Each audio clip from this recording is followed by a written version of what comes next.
अस्सलाम वालेकुम एवरीवन। 2018 का क्वेश्चन है अकाउंटिंग क्वेश्चन का कि अगर आपके पास अकाउंटिंग क्वेश्चन आपको पता है assets is equal to liability plus equity, ठीक है। इस नेट प्रॉफिट और net loss is equal to revenue minus expense, इस तरह की आपको अकाउंटिंग क्वेश्चन समझाई गई थी। तो आप को अगर उसमें से कोई भी एक आइटम मिसिंग है, लायबिलिटी मिसिंग है, इक्विटी मिसिंग है या फिर एसेट्स मिसिंग है, तो आप अकाउंटिंग क्वेश्चन के थ्रू उसे कैसे सॉल्व करेंगे, उस वैल्यू को आप कैसे निकालेंगे। तो आज हम अपनी इस लेक्चर में ये चीज़ सीखेंगे। For each of the following determine the underline missing items. Underline की हुई है मिसिंग आइटम्स को आपने आइडेंटिफाई करना है, ठीक है। ये है मिसिंग आइटम्स, मैं अंडरलाइन कर रही हूँ। अब सबसे पहले हमारी क्वेश्चन है the liabilities of a business entity having assets of ₹5,50,000 and honours equity ₹4 lakh. Company की बिजनेस की लायबिलिटी क्या होगी, जिम्मेदारी क्या होगी जब एसेट्स 5,50,000 है कंपनी के और ऑनर्स इक्विटी जो मालिक की कैपिटल है या इक्विटी है वो 4 लाख है। तो सबसे पहले हम अपनी अकाउंटिंग क्वेश्चन यहाँ मेंशन करेंगे। अकाउंटिंग क्वेश्चन है assets is equal to liability plus capital या ऑनर इक्विटी। एसेट्स हमारे पास गिवन है 5,50,000 इज इक्वल टू लायबिलिटी हमारे पास नहीं है इस वक्त, प्लस कैपिटल हमारे पास है 4 लाख। आपने अपनी मैट्रिक में भी आपने उस वक्त भी ये चीज़ समझी होगी कि जब हमारे पास दरमियान की कोई वैल्यू मिसिंग हो तो हम किस तरह से अपनी वैल्यूज़ को इज़ इक्वल के इस तरफ या उस तरफ ले जाते हैं, क्योंकि हमारी इज़ इक्वल के इस तरफ वाली वैल्यू मिसिंग है तो हम इसी तरफ की वैल्यू को हम इस तरफ इज़ इक्वल के ले जाएंगे। 5,50,000 पहले के प्लस का 4 लाख है, 4 लाख के साथ पहले से प्लस है तो ये वो जब इस इक्वल के इस साइड पे आएगा तो 4 लाख माइनस 4 लाख हो जाएगा। हमारे पास यहाँ पे क्या बची, एक इज इक्वल के उस तरफ लायबिलिटीज़, ठीक है।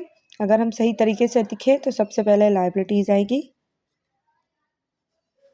Is equal to 5,50,000 minus 4 lakh.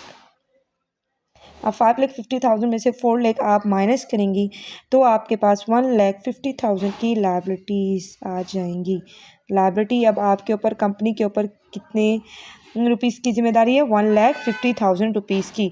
यानी कि कंपनी के अंदर अगर एसेट्स 5,50,000 के थे तो उसके अंदर उस एसेट्स में कैपिटल जो मालिक का अपना सरमाया था वो 4 लाख था, तो उसने जो उधार लिया था वो 1,50,000 का था, ठीक है। 1,50,000 की लायबिलिटी है बिजनेस पर। तो ये हमारा आंसर हो गया। आंसर हमेशा आप बॉक्स में पैक करेंगी तो ज़्यादा खूबसूरत और क्लियर नज़र आएगा कि ये आपका आंसर है, ठीक है। अब हम अपने नेक्स्ट इक्वेशन की तरफ आते हैं। The honours equity of a business entity having assets of ₹6 lakh and liabilities ₹1,20,000। Honour equity क्या होगी बिजनेस में, ठीक है। अगर एसेट्स हमारे पास 6 लाख हैं और लायबिलिटी हमारे पास 1,20,000 है, तो यहाँ पर हमें पता है कि इक्वेशन कौन सी लग रही है, एसेट्स लायबिलिटी और इक्विटल ओ कैपिटल, सॉरी। हम फिर से अपनी इक्वेशन लिखेंगे। आप जितनी बार आपसे सवाल सॉल्व करने के लिए कहा जाएगा, जितने क्वेश्चंस दिए होंगे आपने उतनी बार ही अपनी इक्वेशन को लिखना है लाजिम। अच्छा इंप्रेशन पड़ता है। कैपिटल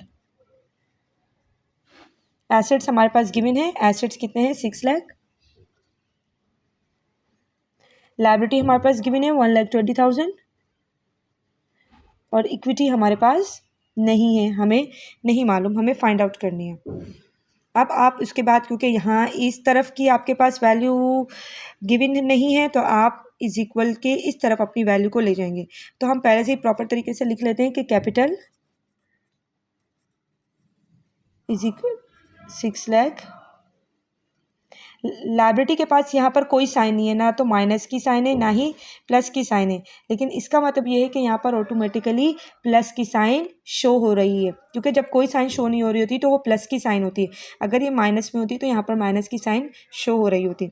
6 लाख जब इस इक्वल की तरफ ये वैल्यू यहाँ इस तरफ जाएगी तो वो माइनस में हो जाएगी, 1,20,000। 6 लाख में से जब आप 1,20,000 माइनस करेंगे तो आपके पास आएगा 4,80,000। 4,80,000 का कैपिटल था कंपनी के अंदर जो हमने फाइंड आउट किया है। फिर से आप इसे बॉक्स में बंद कर देंगी। मेरा बॉक्स थोड़ा टेढ़ा पेढ़ा है लेकिन आपका बॉक्स बिल्कुल परफेक्ट होना चाहिए, बिल्कुल लाइन के साथ, ठीक है। अब हमारी थर्ड इक्वेशन है the expense of a business entity. Company की क्या एक्सपेंस होंगे? हैविंग रेवेन्यू 2,10,000, जब रेवेन्यू यानी कि कंपनी की जो इनकम थी वो 2,10,000 है, और नेट लॉस 25,000। नेट लॉस हुआ है, यहाँ पर प्रॉफिट नहीं हुआ, क्या हुआ है? लॉस हुआ है कंपनी को 25,000 का। तो यहाँ पर जो इक्वेशन लग रही है वो यही है, नेट लॉस और profit is equal to revenue minus expense. Net loss हमारे पास यहाँ कितना है? 25,000 लॉस है, इसलिए हम इसे 25,000 को ब्रैकेट में लिखेंगे। लॉस हमेशा ब्रैकेट में शो किया जाता है, अकाउंटिंग टर्म्स में ब्रैकेट का मतलब माइनस होता है, लॉस होता है, ठीक है। रेवेन्यू कितनी थी? रेवेन्यू 2,10,000 एंड एक्सपेंस हमें मालूम नहीं। रेवेन्यू 2,10,000, एक्सपेंस हमें मालूम नहीं। तो अब ये रेवेन्यू, क्योंकि एक्सपेंस हमें फाइंड आउट करना है तो इसलिए रेवेन्यू उस तरफ चला जाएगा, ठीक है। एक्सपेंस इज इक्वल टू 25,000 का लॉस है, ठीक है। उसके बाद न जब रेवेन्यू इज इक्वल के इस तरफ आएगी तो वो माइनस में शो हो जाएगी, माइनस 2,10,000। एक्सपेंस इस ब्रैकेट का मतलब माइनस है तो हम माइनस ओपन कर लेते हैं bracket, minus 2,10,000, minus minus plus 25,000 में 2,10,000 प्लस करें आप तो 2,35,000। बड़ी वैल्यू के साथ माइनस है इसलिए आपने यहाँ पे माइनस शो कर दिया। अब एक्सपेंस कितना है कंपनी का? 2,35,000। 2,35,000 एक्सपेंस है और रेवेन्यू कितना है? 2,10,000।